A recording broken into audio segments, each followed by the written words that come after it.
Со иновативни идеи, граѓаните може да помогнат во борбата против климатските промени.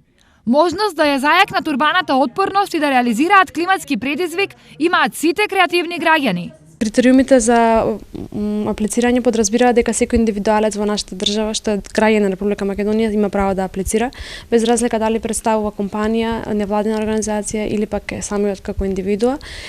Битно е да се нагласи дека тој е носител на идејата, значи еден мора да е носител без разлика каков ентитет представува. Тука нема ограничување по возраст, по занимање, значи буквално отворен за секого. Станува збор за проект кој го објавува UNDP во соработка со USAID и неколку други организации.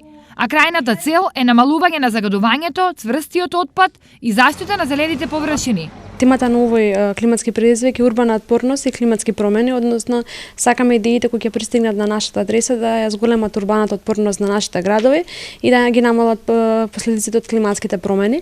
Очекуваме најразлични идеи, секако идеи што се можни да се решат во Македонија, што се доволно иновативни и идеи што можат да придонесат во голема мера за, како што кажав, намалување на последиците од климатските промени. Крајниот рок за аплицирање е 1 јуни, а најдобрите идеи ќе бидат наградени со 10.000 американски долари. Апликациите се достапни на интернет страницата oddtebezavisi.mk.